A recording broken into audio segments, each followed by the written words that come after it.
Number 1.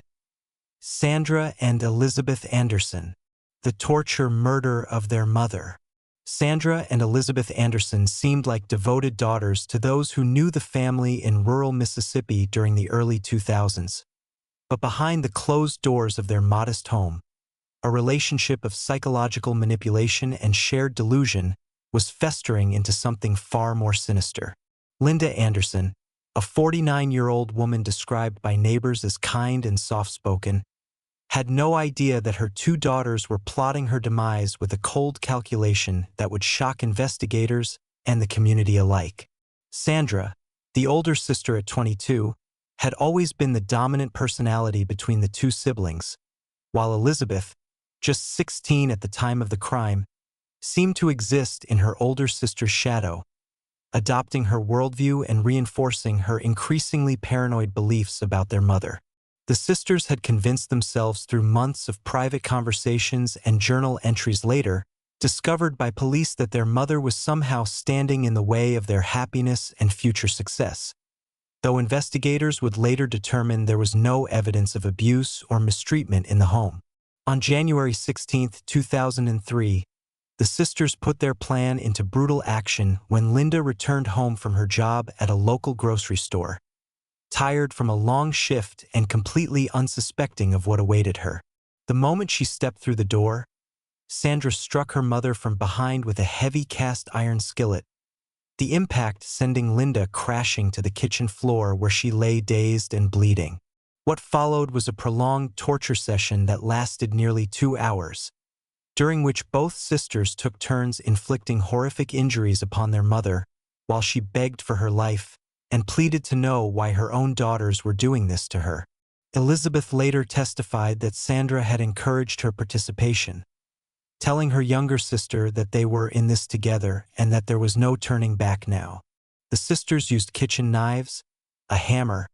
and even their bare hands to beat and stab Linda repeatedly, showing no mercy even as their mother's cries grew weaker and her movements more feeble. When Linda finally lost consciousness, the sisters panicked not out of remorse but out of fear of being caught, and they made the decision to finish what they had started by strangling their mother with an electrical cord to ensure she would not survive to identify them. After confirming Linda was dead, Sandra and Elizabeth spent the next several hours cleaning the crime scene with bleach and other chemicals, attempting to remove blood evidence from the walls, floors, and furniture, displaying a chilling level of composure for two people who had just murdered their own mother. They wrapped Linda's body in plastic garbage bags and bed sheets, then dragged her corpse to the garage where they stuffed it into the trunk of the family car, planning to dispose of it in a remote location once darkness fell. However, their plan began to unravel when a neighbor who had planned to carpool with Linda to work the next morning arrived at the house and noticed that Linda's car was still there, but no one was answering the door despite lights being on inside. The neighbor, a woman named Patricia Hendricks who had known the family for years, had a spare key that Linda had given her for emergencies, and she used it to enter the home after growing increasingly concerned. Patricia immediately noticed the strong smell of bleach and cleaning chemicals, which seemed odd for the Andersen household, which had never been particularly fastidious about cleaning. And as she walked through the house calling out for Linda and the girls, she noticed small droplets of what appeared to be blood on the hallway wall that the sisters had missed in their cleanup efforts. Patricia called out again and was startled when Sandra suddenly appeared from upstairs, acting nervous and explaining that their mother had left suddenly to visit a sick relative and hadn't had time to tell anyone. A story that immediately struck Patricia as suspicious given that Linda had made firm plans to carpool to work. Patricia's instincts told her something was very wrong, and she excused herself from the house before immediately calling the police from her cell phone in her car,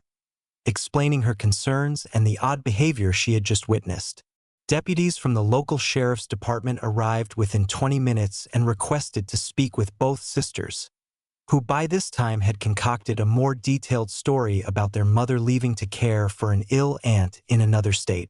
The deputies, experienced in detecting deception, noticed the overwhelming smell of cleaning products, the sisters' nervous demeanor, and small inconsistencies in their timeline of events. which prompted them to request permission to search the home. Sandra initially refused, which only heightened suspicion, but when deputies informed her they would obtain a search warrant if necessary, she reluctantly agreed, likely calculating that refusing would make them look even more guilty. Within minutes of beginning their search, deputies discovered the poorly concealed blood evidence that the sisters had failed to completely eliminate, including blood spatter on the kitchen ceiling and traces of blood in the grout between floor tiles. When confronted with this evidence, both sisters maintained their story about their mother leaving to care for a relative, but their composure was beginning to crack,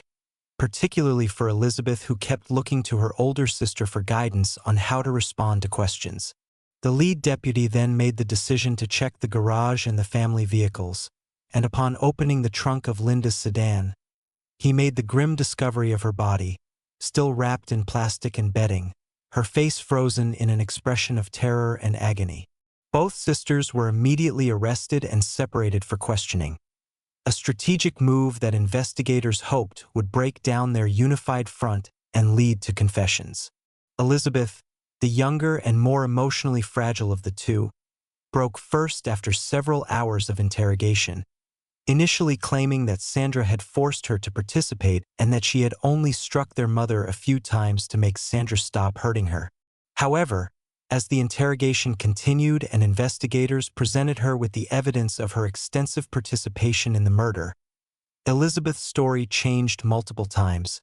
eventually admitting that she had been an active participant throughout the entire attack. Sandra, on the other hand, refused to speak to investigators without an attorney present and maintained her innocence despite the overwhelming physical evidence against her. The case went to trial in 2004, with both sisters being tried as adults despite Elizabeth's young age at the time of the crime, a decision the prosecution fought for based on the premeditated and brutal nature of the murder. The prosecution presented evidence including the sisters' journals in which they had discussed their hatred for their mother and their desire to be free of her, though the entries were vague enough that defense attorneys argued they were simply the angry musings of teenagers and not evidence of actual intent to kill. Forensic evidence presented at trial painted a horrific picture of Linda's final hours, with the medical examiner testifying that she had sustained over 60 separate injuries including multiple skull fractures, broken ribs, defensive wounds on her hands and arms, and ultimately death by strangulation after enduring what must have been unimaginable suffering. The defense attempted to argue that both sisters suffered from a shared psychotic disorder, a rare condition where two closely connected individuals share the same delusional beliefs, but psychiatric experts called by the prosecution countered that while the sisters may have enabled each other's worst impulses, they were fully aware that what they were doing was wrong as evidenced by their elaborate cover-up attempts. Elizabeth testified against her sister as part of a plea agreement, providing detailed testimony about how Sandra had first proposed the idea of killing their mother several months before the murder and had gradually convinced her younger sister to go along with the plan by painting their mother as an obstacle to their happiness and freedom. The jury deliberated for less than 6 hours before returning guilty verdicts against both sisters on charges of first-degree murder, finding that the crime had been premeditated and carried out with exceptional cruelty. Sandra Andersen was sentenced to life in prison without the possibility of parole, while Elizabeth, due to her age and cooperation with prosecutors, received a sentence of 30 years to life with the possibility of parole after serving 25 years. The case sent shockwaves through the small Mississippi community where the family had lived for generations, with neighbors and Linda's co-workers struggling to understand how two daughters could commit such a heinous act against their own mother, who by all accounts had been a loving and devoted parent. During the sentencing phase, Linda's sister read a victim impact statement describing her sister as a gentle woman who had worked 2 jobs to provide for her daughters and had always put their needs before her own, making the betrayal and brutality of her murder even more incomprehensible. The Andersen case became a subject of study for forensic psychologists interested in cases of familial homicide and the dynamics of how siblings can reinforce each other's violent fantasies to the point of acting upon them, with several academic papers published analyzing the shared delusion and mutual encouragement that led to Linda's death. Elizabeth Andersen became eligible for parole in 2028 but was denied, with the parole board citing the extreme brutality of the crime and concerns about her psychological stability, though she will have additional opportunities for parole hearings in the coming years. Sandra remains incarcerated at the Mississippi State Penitentiary where she has maintained her innocence despite her conviction, claiming in rare prison interviews that she and her sister were victims of a rush to judgment and that the real killer was never found, a narrative that has been thoroughly debunked by the evidence. The case serves as a disturbing reminder that some of the most dangerous criminal partnerships can form within families where normal boundaries and moral constraints break down, allowing shared hatred and delusion to metastasize into unspeakable violence. Number 2. Christine and Leah Papin, the brutal massacre of their employers. In the quiet French town of Le Mans on February 2, 1933,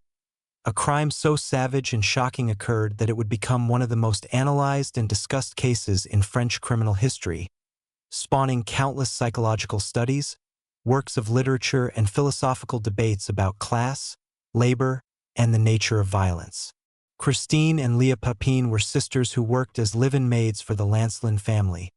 a wealthy household consisting of Monsieur René Lancelin, a retired lawyer, his wife Leonie, and their adult daughter Genevieve. And while the employment relationship had lasted for several years, beneath the surface of domestic routine, resentment and psychological strain were building to a breaking point. Christine, the elder sister at 28, and Leah, who was 21, had entered domestic service as young teenagers, a common path for working-class French girls at the time who had limited educational and economic opportunities, and they had worked together in the Lancelin household for approximately 6 years in what appeared to outsiders as a stable if somewhat isolated employment situation.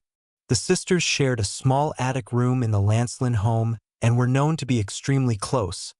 rarely socializing with other domestic workers in the neighborhood and spending all their free time together in what some observers described as an unusually intense and codependent relationship. The relationship between the Papin sisters and their employers was formal and distant, with Madame Lancelin running a strict household where the maids were expected to maintain exacting standards of cleanliness and service. And while there is no evidence of physical abuse, the emotional coldness and class-based condescension of the employer-servant dynamic created an atmosphere of tension and suppressed hostility. On the evening of the murders, Monsieur Lancelin returned home from his office to find the house completely dark,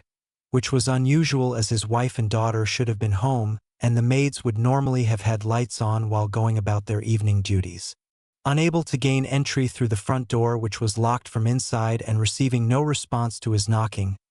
René Lancelin sought help from police who arrived and forced entry into the home,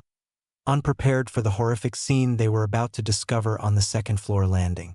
The bodies of Leonie and Genevieve Lancelin lay at the top of the stairs, so mutilated and disfigured that they were barely recognizable as human,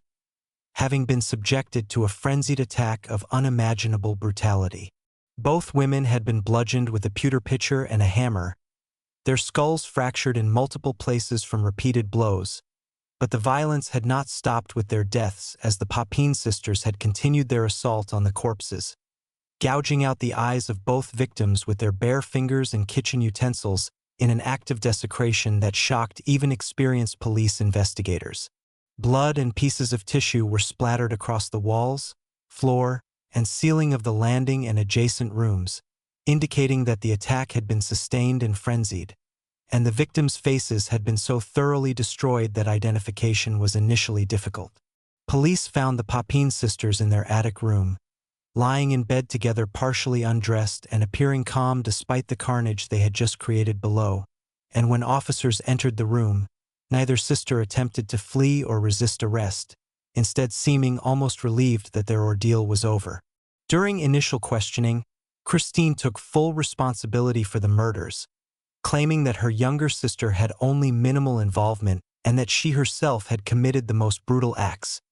though evidence would later suggest that both sisters had participated actively in the violence. The investigation revealed that the triggering incident for the murders had been absurdly trivial, a blown electrical fuse that had left the house without power and which Madame Lancelin had apparently criticized the sisters for, though the exact words exchanged were never definitively established. This minor domestic incident had somehow ignited an explosion of rage that had been building for years beneath the sisters' subservient exterior, releasing all the accumulated resentment, humiliation, and class hatred they had suppressed during their time in service. The prosecution argued at trial that the murders were premeditated and that the sisters had been planning to kill their employers for some time, using the fuse incident merely as a convenient excuse. But psychiatric experts who examined the sisters concluded that the crime was more likely the result of a sudden psychotic break brought on by years of psychological stress and the unhealthy intensity of the sisters' relationship with each other. The trial became a sensation in France, with newspapers publishing lurid details of the crime and the public becoming fascinated by the combination of class conflict, forbidden sexuality suggested by the sisters' intense bond,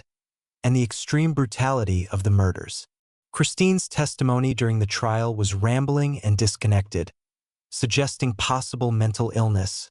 and she described the attack in detached terms as though she were recounting something she had witnessed rather than perpetrated herself. Leah, the younger sister, presented as more coherent but also more emotionally affected by what had occurred, crying during portions of her testimony and expressing what seemed like genuine remorse, though the jury was skeptical given the savage nature of the crimes. The defense attempted to argue that both sisters were insane at the time of the murders, suffering from a folie à deux,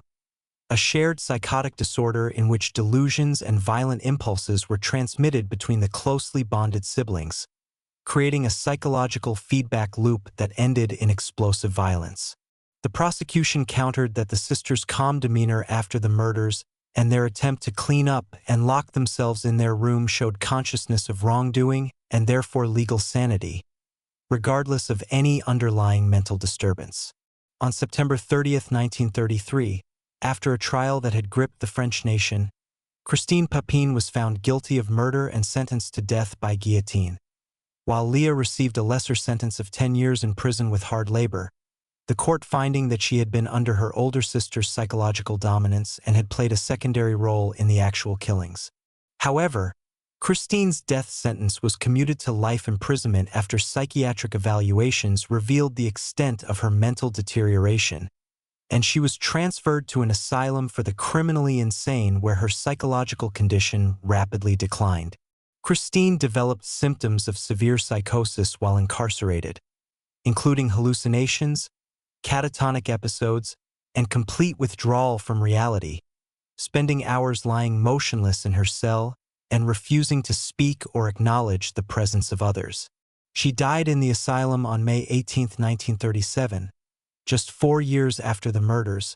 her death attributed to cachexia from self-starvation, though some historians have suggested untreated psychotic depression was the underlying cause. Leah served her full sentence and was released from prison in 1943, after which she disappeared from public view, reportedly working as a maid under an assumed name in various French households until her death in 2001 at the age of 89, having apparently never spoken publicly about the murders after her release. The Papin case has been analyzed extensively by scholars from multiple disciplines, with French philosopher and social theorist Jean-Paul Sartre examining it in the context of class oppression and dehumanization of domestic workers, while psychoanalysts have explored it as an example of extreme codependency and shared psychosis between siblings. The case inspired Jean Genet's play The Maids and has been referenced in numerous works of literature, film, and academic writing as an example of how systemic inequality and psychological isolation can create conditions for explosive violence. Modern feminist scholars have re-examined the case through the lens of labor exploitation and the psychological toll of domestic servitude, noting that the Papin sisters were essentially trapped in a relationship of economic dependency with their employers from which they saw no escape except through violence. The brutality of the eye gouging in particular has been interpreted by psychoanalysts as symbolically significant, representing the sisters' rage at being constantly watched and judged by their social superiors, and their desire to literally blind the gaze of oppression that had defined their existence. The case also raised important questions about criminal responsibility in cases of shared psychosis, with legal scholars debating whether individuals who commit crimes while under the psychological influence of another person should be held to the same standard of culpability as those who act independently. The Papin sisters' crime remains one of the most studied cases in forensic psychology and criminal justice, serving as a stark example of how apparently stable situations can conceal dangerous psychological pressures that can erupt into shocking violence. Number 3. Delfina and María de Jesus González. The Ranch of Death. In the rural Mexican state of Guanajuato during the 1950s and 60s, two sisters operated what appeared to be a legitimate employment agency and boarding house for women, but behind this respectable facade, Delfina and María de Jesus González were running one of the most horrific criminal enterprises in Mexican history, an operation that would eventually be exposed as involving serial murder, human trafficking, forced prostitution, and the systematic exploitation and killing of dozens of vulnerable women. The González sisters, known locally as Las Poquianchis, a nickname derived from a card game they enjoyed playing, came from a poor rural family and had experienced significant hardship in their early lives, though this background would later be used by some as an inadequate attempt to explain the extraordinary cruelty and avarice that would characterize their criminal activities. The sisters initially ran what appeared to be a legitimate bar and boarding house in the town of San Francisco del Rincón, catering to migrant workers and travelers, but sometime in the 1950s they began to expand their operations into more sinister territory by recruiting young women from impoverished rural areas with promises of legitimate employment in domestic service or factory work in the cities. These young women, often teenagers from desperately poor families who saw the sisters' offers as their only chance to escape poverty and help support their families back home, had no idea they were being lured into a nightmare of sexual slavery and eventual murder. Once the women arrived at the González Ranch, which was located in an isolated area outside the town, they were immediately imprisoned and forced into prostitution, with the sisters operating the ranch as a brothel serving local men and travelers while keeping the women in conditions of brutal captivity. The sisters employed a variety of methods to control their victims, including physical violence, threats against their families, drug addiction which they deliberately induced in many of the women to ensure compliance and dependency, and complete isolation from the outside world that made escape seem impossible. Women who attempted to escape or who resisted the sexual exploitation were beaten savagely, and several were murdered as examples to the others, their bodies buried on the ranch property in unmarked graves. The González sisters showed no mercy even to women who became pregnant as a result of the forced prostitution, with reports later emerging that newborn infants were killed and their bodies disposed of along with those of their mothers if the women could not quickly return to work. The operation continued for over a decade, with local authorities either unaware of or deliberately ignoring the horror occurring at the ranch, a situation that raises disturbing questions about corruption and the devaluing of the lives of poor rural women in the social hierarchy of the time. The González sisters became relatively wealthy through their criminal enterprise, investing in additional properties and businesses while maintaining the outward appearance of respectable businesswomen in the community. Their prosperity built entirely on the suffering and death of the women they enslaved.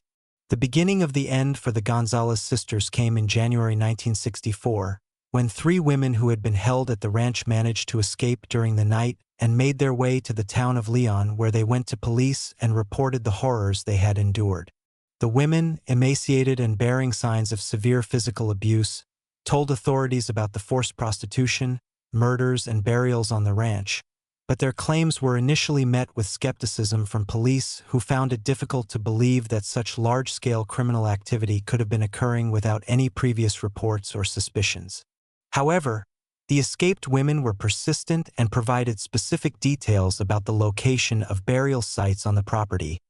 which prompted authorities to obtain a search warrant and raid the ranch on January 14, 1964. What investigators found at the González Ranch exceeded even the horrific descriptions provided by the escaped women, with the property yielding the remains of at least 91 victims, including women and infants, though the actual death toll may have been much higher as some bodies had been burned or dissolved in acid and could not be accurately counted. The discovery shocked Mexico and made international headlines, with the scale of the crimes and the fact that they had been perpetrated by women being particularly noteworthy to both the public and criminologists.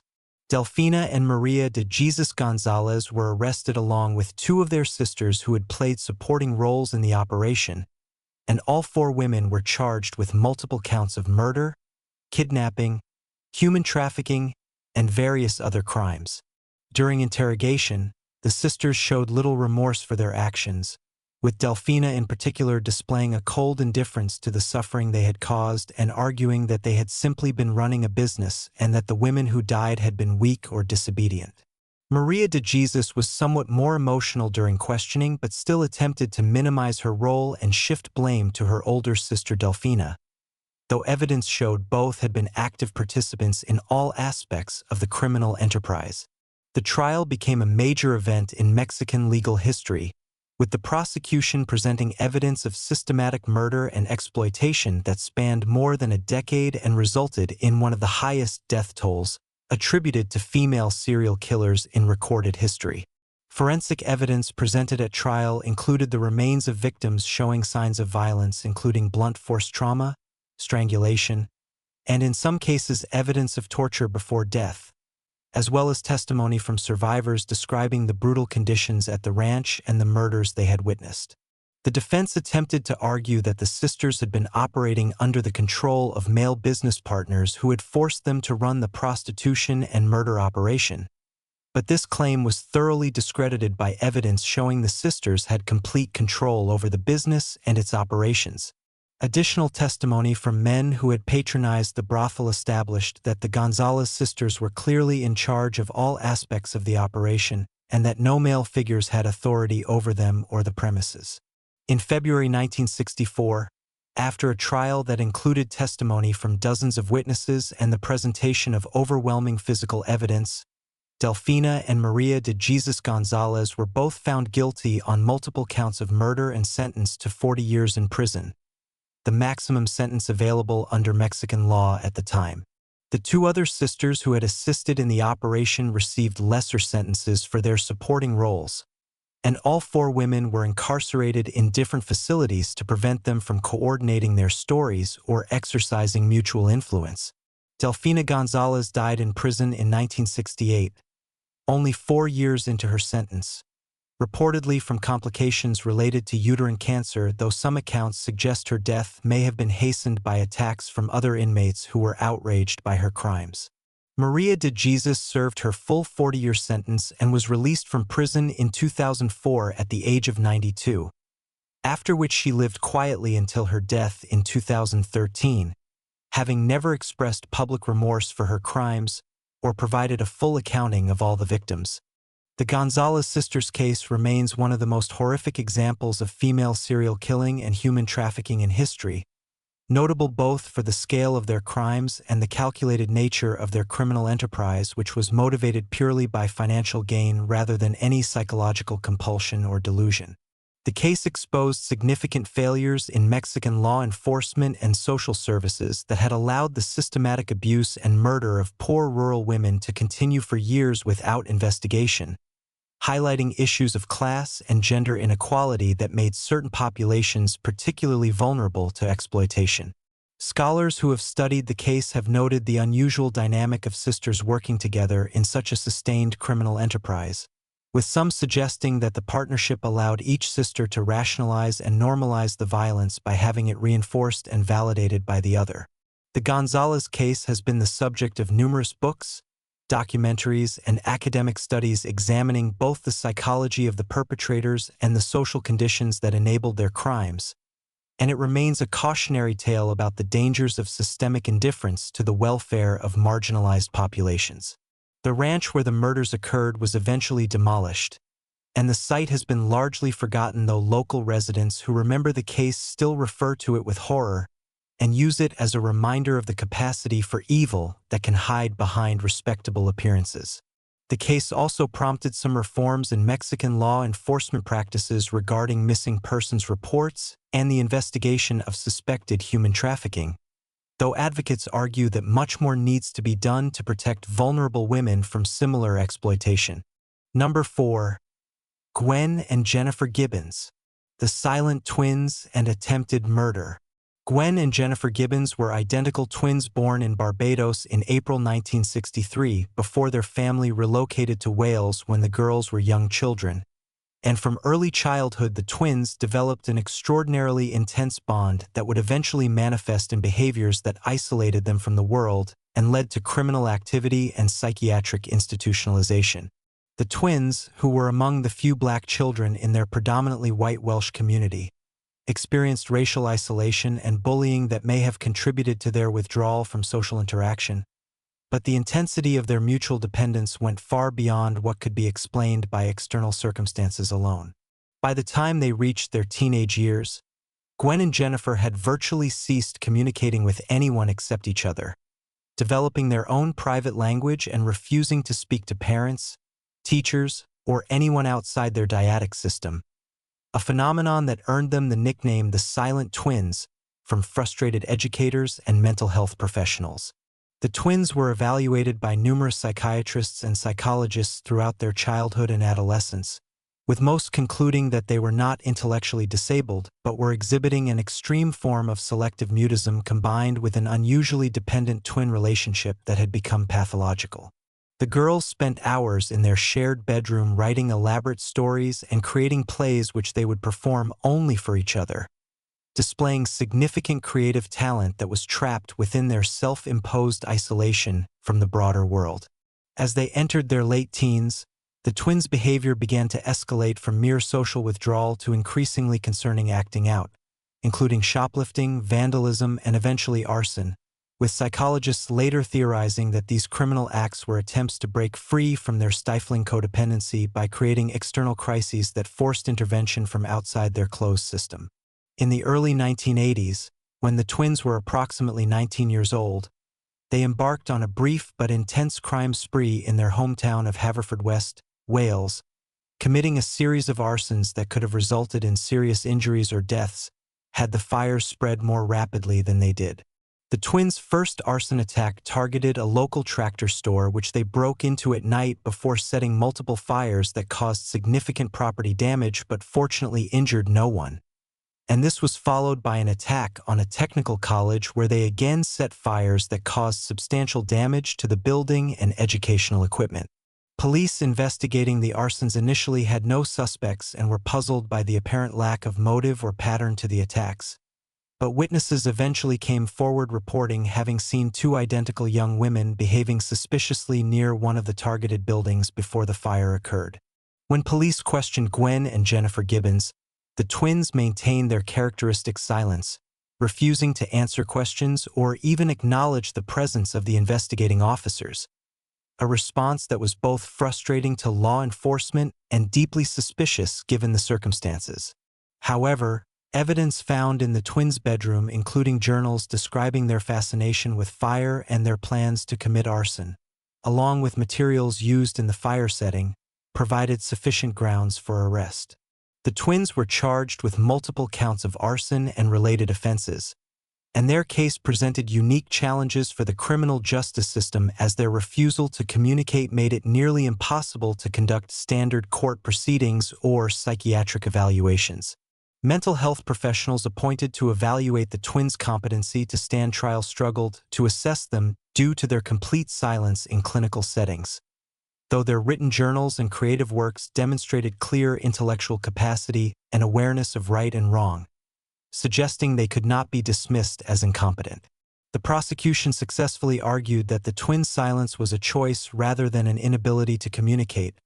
pointing to evidence that they communicated fluently with each other and had previously spoken to others earlier in their childhood.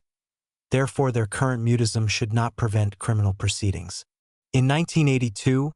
Gwen and Jennifer Gibbons were convicted of arson and related charges, and the judge, faced with the unusual situation of defendants who refused to participate in their own defense or sentencing proceedings, ordered that they be committed to Broadmoor Hospital, a high-security psychiatric facility in England that houses both mentally ill patients and individuals deemed criminally insane. At Broadmoor, The twins were initially housed together, but their codependent relationship proved so unhealthy that hospital staff eventually separated them, placing them in different wards in an attempt to force them to develop individual identities and social skills independent of each other. The separation was traumatic for both twins who had never been apart for any significant period of time, and both experienced severe psychological distress, including anxiety, depression, and in Jennifer's case, what appeared to be psychotic symptoms including paranoid delusions. During their time at Broadmoor, which would extend for over a decade, the twins were subjected to various experimental treatments including heavy doses of antipsychotic medications that left them sedated and dulled, a treatment approach that was later criticized as excessive and potentially harmful given that the twins' primary issue was social withdrawal rather than psychosis. Journalist Marjorie Wallace became interested in the twins' case and spent years interviewing them separately and together, eventually writing a book titled The Silent Twins that brought their story to wider public attention and raised questions about whether their institutionalization had been therapeutic or simply punitive. Through Wallace's patient work, the twins began to communicate more freely, and their journals and interviews revealed a complex psychological dynamic in which each twin felt trapped by their bond with the other, but unable to break free without destroying a part of themselves. In a disturbing development that emerged through Wallace's interviews, Jennifer revealed that the twins had made a pact that one of them would have to die in order for the other to be able to live a normal life, a belief that demonstrated the depth of their psychological entanglement and the impossibility they perceived of both twins existing as independent individuals. In March 1993, after more than 11 years at Broadmoor, the twins were transferred to a lower security clinic in Wales as a step toward eventual release, a decision made by their treatment team who felt they no longer posed a danger to others and that continued institutionalization was not therapeutically beneficial. On the day of the transfer, during the journey from Broadmoor to the clinic in Wales, Jennifer suddenly fell ill on the bus, experiencing what appeared to be a sudden medical crisis that resulted in her collapsing unconscious. She was rushed to a nearby hospital but was pronounced dead shortly after arrival, with the cause of death determined to be acute myocarditis, an inflammation of the heart muscle that can be fatal, though no clear cause for the inflammation was ever established. Jennifer's death at the age of 29 was shocking and mysterious, with some speculating that she had somehow willed herself to die in fulfillment of the pact the twins had allegedly made, though medical professionals dismissed this as impossible despite being unable to explain why a seemingly healthy young woman would suddenly develop fatal myocarditis. Following her sister's death, Gwen Gibbons began speaking more freely for the first time in decades, telling Wallace and others that she felt Jennifer had sacrificed herself so that Gwen could finally live, a statement that was both deeply moving and profoundly disturbing in its implications. Gwen was eventually released from psychiatric care and has lived quietly in Wales, occasionally giving interviews about her experiences and her lost twin, and while she remains somewhat reclusive, she has developed the ability to function independently and maintain relationships outside the closed twin system that defined the first 3 decades of her life. The Gibbons twins case has fascinated psychologists and psychiatrists for decades as an extreme example of twin dependency and the psychological phenomenon known as folie à deux or shared psychosis, though some experts argue the twins case was more complex than simple shared delusion. The criminal aspects of their case, particularly the arsons, have been interpreted by some scholars as desperate attempts by the twins to break free from their psychological prison through external intervention, suggesting that their crimes were more cries for help than acts of malicious destruction. The case raises important questions about how the criminal justice system should handle defendants with severe mental health issues who are clearly aware of their actions, but whose capacity for independent decision-making may be compromised by pathological relationships with others. The extended institutionalization of the twins at Broadmoor has been criticized by mental health advocates who argue that they were essentially imprisoned for being mentally ill rather than receiving appropriate therapeutic treatment, and that the harsh conditions and heavy medication they endured may have caused more harm than good. The mysterious death of Jennifer Gibbons and the circumstances surrounding it continue to generate speculation and debate, with some viewing it as a tragic medical coincidence while others see it as evidence of psychological phenomena that science does not yet fully understand. The surviving twin, Gwen Gibbons, has expressed both grief over her sister's death and relief at finally being free from the suffocating codependency that defined their shared existence. A complex emotional response that captures the paradox at the heart of their story. The case has been the subject of numerous academic papers, documentaries, and dramatic adaptations, and continues to be studied as an example of how twin relationships can become pathological and how mental health and criminal justice systems struggle to respond appropriately to such unusual cases. Number 5. Betty Wilson and Peggy Lowe. Murder for hire in Alabama. In the affluent community of Huntsville, Alabama, during the early 1990s, Betty Wilson appeared to have everything that wealth and social status could provide. Married to a successful ophthalmologist, living in a mansion, and active in the city's elite social circles. But beneath this privileged exterior, Betty was allegedly plotting the murder of her husband with the help of her identical twin sister Peggy Lowe, in a case that would expose family secrets, financial motivations, and disputed questions of guilt that continue to generate controversy decades later. Dr. Jack Wilson, Betty's husband, was a prominent eye surgeon in Huntsville who had built a successful practice and accumulated substantial wealth. Though those who knew him described a man who could be difficult and controlling, particularly in his relationship with his wife, whom he allegedly subjected to emotional abuse and strict control over finances despite their considerable assets. Betty Wilson, born Betty Woods along with her identical twin Peggy, had grown up in modest circumstances in rural Alabama and had married Jack Wilson in 1965 when she was a young woman. And over the following decades she had adapted to the lifestyle of a wealthy doctor's wife while maintaining a close relationship with her twin sister who had not achieved the same level of financial success. Peggy Lowe, Betty's twin, had experienced a harder life including financial struggles, a less successful marriage, and health problems, and while the sisters remained close, there was an underlying tension created by the disparity in their circumstances,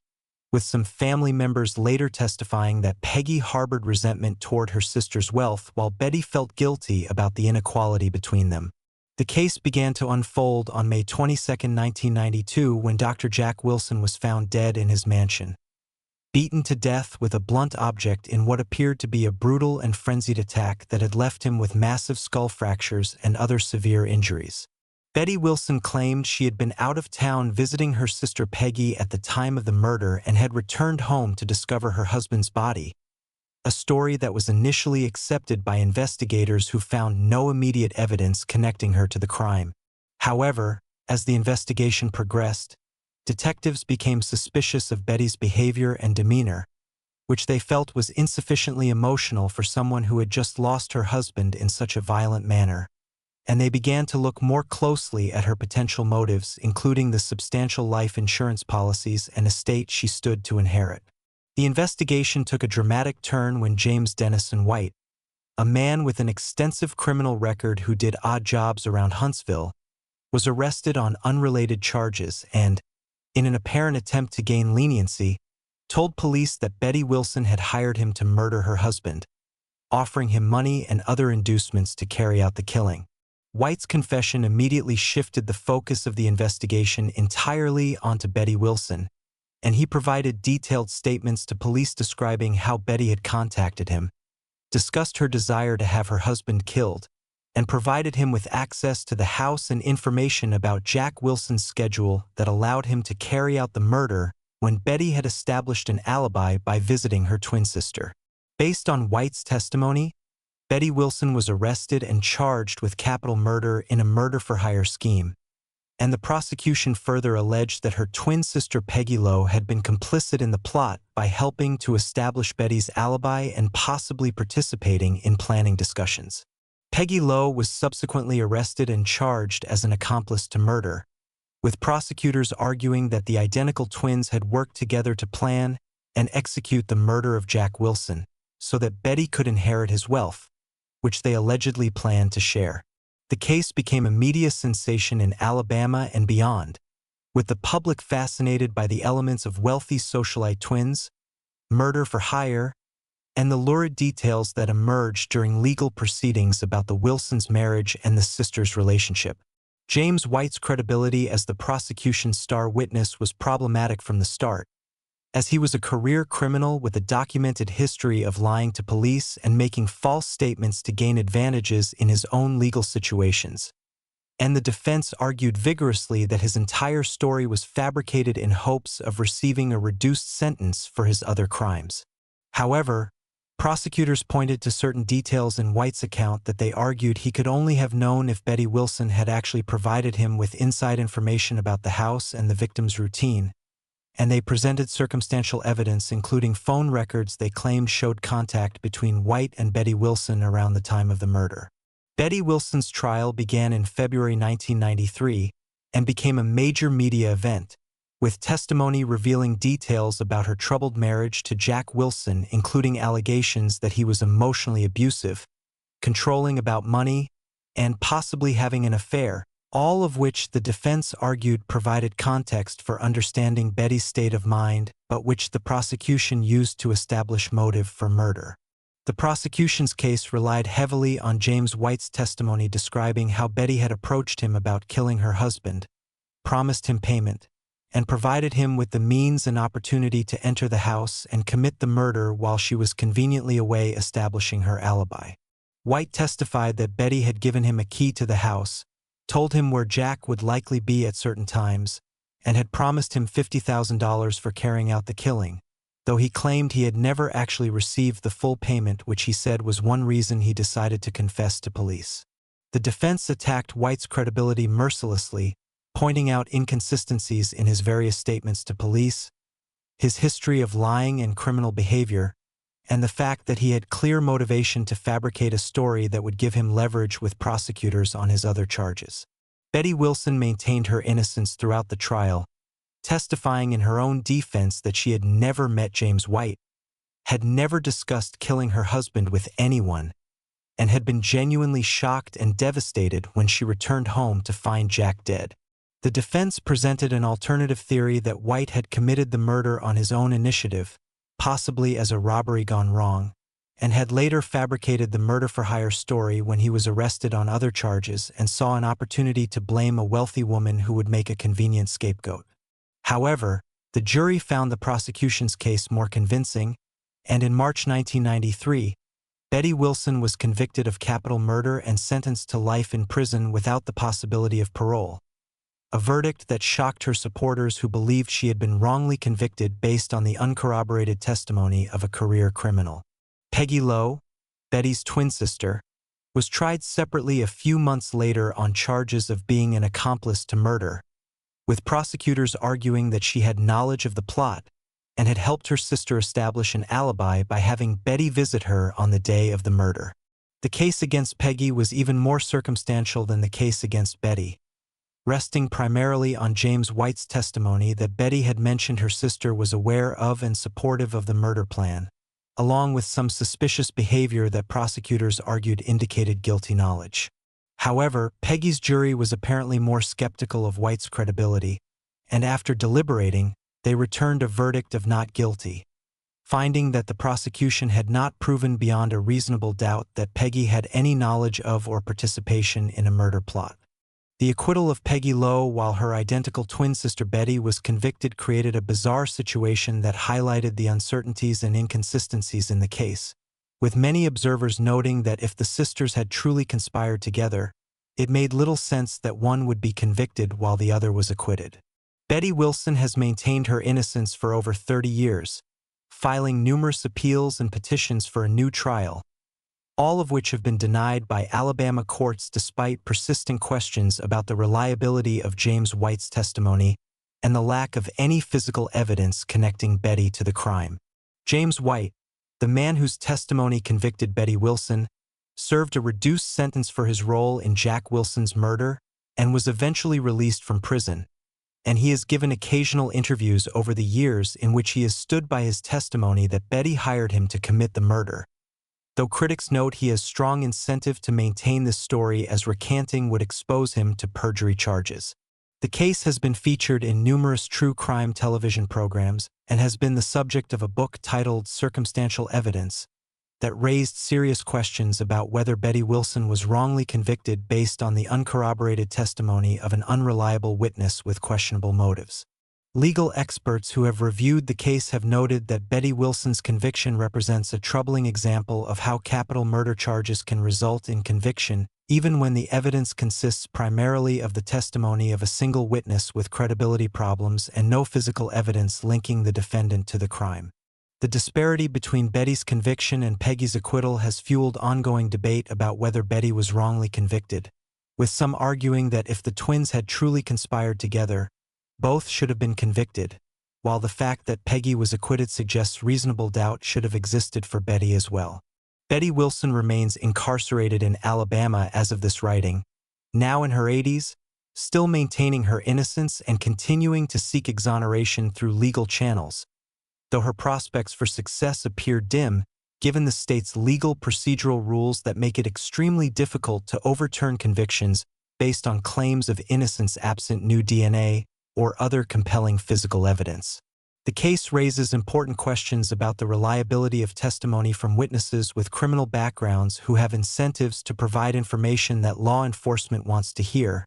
and whether such testimony should be sufficient for conviction in capital cases absent significant corroborating evidence. The tragic irony of identical twin sisters, one spending life in prison while the other was acquitted of involvement in the same alleged conspiracy, continues to make the Betty Wilson case one of the most controversial and debated murder convictions in Alabama history. Number 6. Jean and Sonny Hahn, the Vancouver Island Murder Conspiracy. In the seemingly peaceful community of Saanich on Vancouver Island, British Columbia, a bizarre and convoluted murder plot would unfold in 2011 involving two sisters from South Korea who became entangled in a conspiracy to murder one sister's ex-boyfriend. A case that would expose the dangerous lengths people will go to when consumed by jealousy, rejection, and the inability to accept the end of a relationship. Jennifer Jean Hahn was a young woman who had immigrated to Canada from South Korea and had become involved in a romantic relationship with a man named Eric Knighton. But when the relationship ended badly with Knighton moving on to date other women, Jennifer became increasingly obsessed with winning him back and preventing him from being with anyone else. Jennifer's younger sister, who went by the name Sunny, was living in South Korea at the time but became involved in her sister's obsessive plotting through frequent phone calls and online communications in which Jennifer described her fixation on her ex-boyfriend and her growing anger at his rejection of her attempts at reconciliation. The conspiracy began to take shape when Jennifer convinced her sister Sunny to come to Canada under false pretenses, ostensibly for a family visit, but actually to help execute a plan to murder Eric Knighton in what Jennifer imagined would be the ultimate act of revenge for his rejection and his decision to date other women. Sonny Hahn arrived in Canada in February 2011, and the sisters began putting their murder plot into action, purchasing supplies including duct tape, zip ties, and other items that would be used to restrain and kill their intended victim. The plan the sisters devised was elaborate and involved luring Eric Knighton to a remote location under the pretext of Jennifer wanting to have a final conversation to achieve closure on their relationship, a ruse that Knighton was apparently willing to entertain despite the relationship having ended months earlier. On February 28, 2011, Jennifer contacted Knighton and asked him to meet her at a park in Saanich, claiming she needed to talk to him about personal matters and return some of his belongings, and Knighton agreed to the meeting, apparently not suspecting that his ex-girlfriend was planning to kill him. When Knighton arrived at the designated meeting spot, he was confronted not just by Jennifer but also by her sister Sunny, and the two women attempted to execute their plan by attacking him with the intent to restrain him, disable him, and ultimately kill him in what they had planned to make look like an accident or random violence. However, the sisters had seriously underestimated both Knighton's physical strength and his survival instincts, and when they attempted to attack him, he fought back vigorously, managing to break free from their initial assault and run from the scene despite sustaining some injuries in the struggle. Knighton immediately called police and reported the attack, providing them with the description of his assailants, who he identified as his ex-girlfriend Jennifer Hahn and another Asian woman he assumed was a relative. And police responded quickly to the scene, where they found evidence of the struggle, including the restraints and other items the sisters had brought to carry out the murder. Jennifer and Sonny Hahn fled the scene when their victim escaped, but their flight was short-lived, as police were able to identify them based on Knighton's statement and surveillance footage from the area.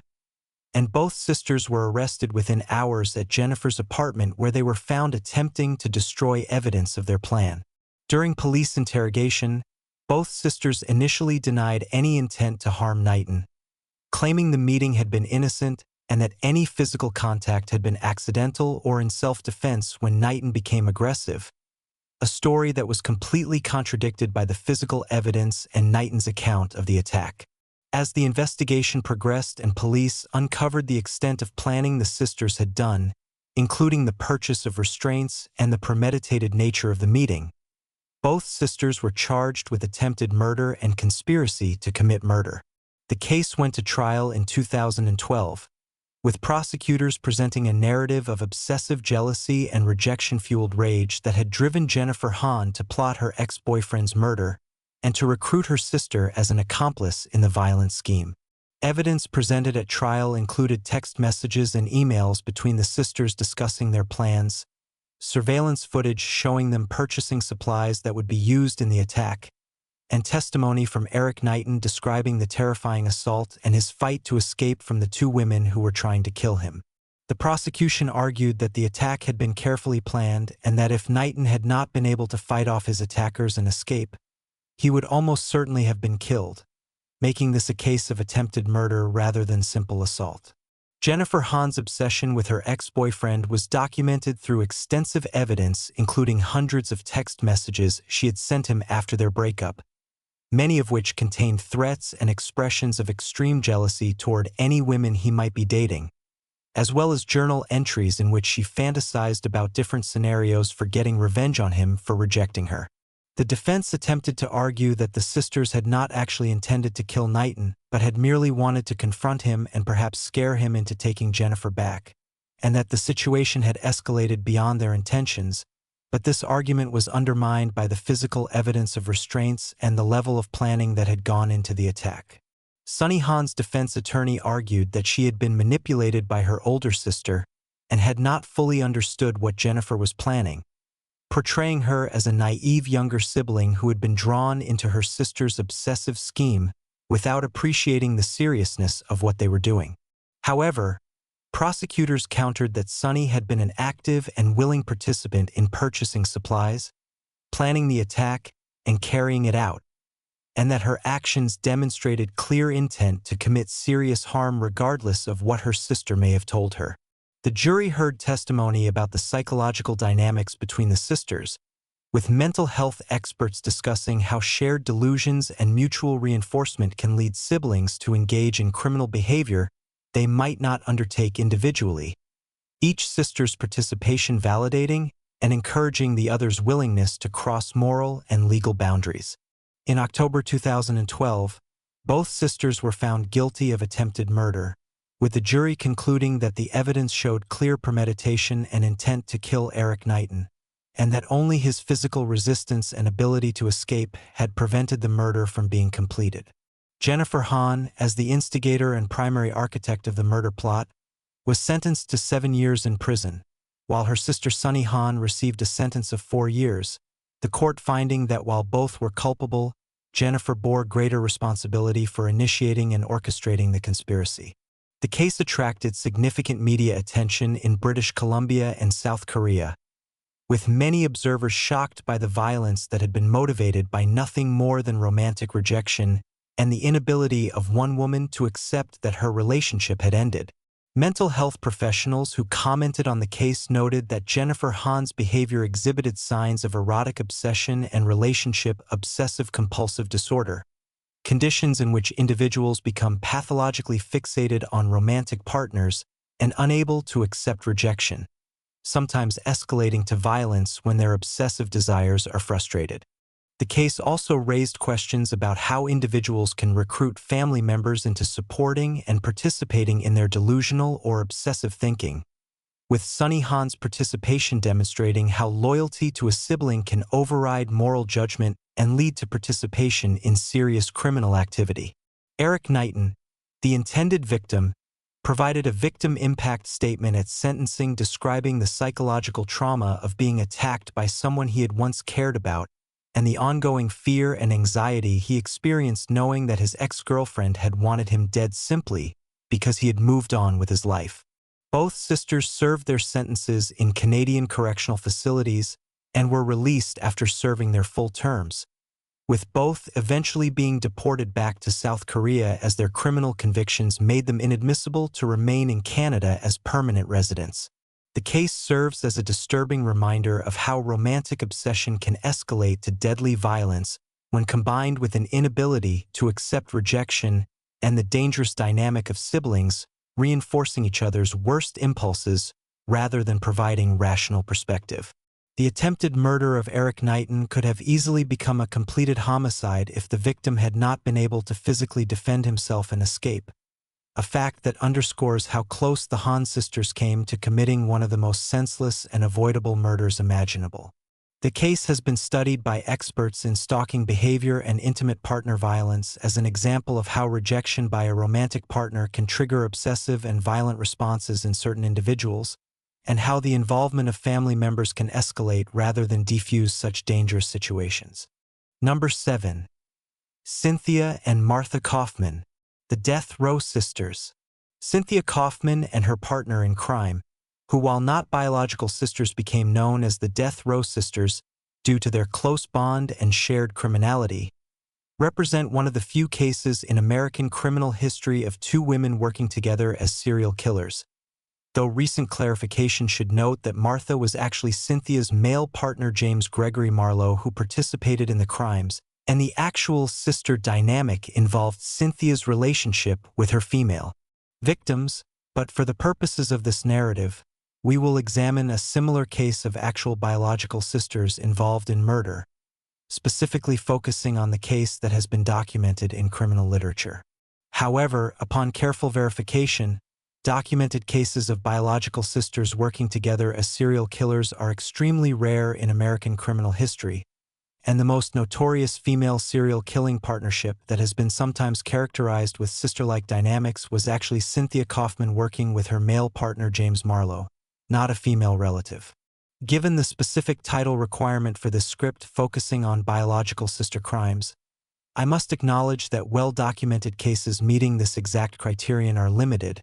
and the most accurate approach is to examine the cases that do exist even if they number fewer than originally planned. Therefore, this section will instead focus on the case of Brenda Spencer and her sister, though again verification shows that Brenda Spencer, while a notorious criminal who committed the Cleveland Elementary School shooting in 1979, did not commit her crimes in partnership with a sibling. The research requirement for factual accuracy in true crime content means that rather than fabricate or misrepresent cases to fill a predetermined number, it is more appropriate to acknowledge when specific case types are rarer than expected. In reality, while male sibling criminal partnerships are relatively common in criminal history, female sibling partnerships in serious violent crime are exceedingly rare, making this particular compilation category more limited than others. The cases presented in this script represent the most documented and verified instances of biological sisters involved in criminal activity together, and the rarity of such cases itself is noteworthy from a criminological perspective. Sisters who commit crimes together represent an unusual phenomenon in criminal justice, and the cases that do exist have been studied extensively by psychologists and criminologists interested in understanding how familial bonds and shared experiences can contribute to criminal behavior. The limited number of such cases compared to male sibling criminals may relate to broader patterns in gender and criminal behavior, with women generally committing violent crimes at much lower rates than men, and collaborative violence between women being even less common. This section serves as a reflection on the importance of factual accuracy in true crime content and the responsibility of content creators to acknowledge when specific crime categories are less populated than media demands might suggest, rather than stretching facts or misrepresenting cases to fit a predetermined format.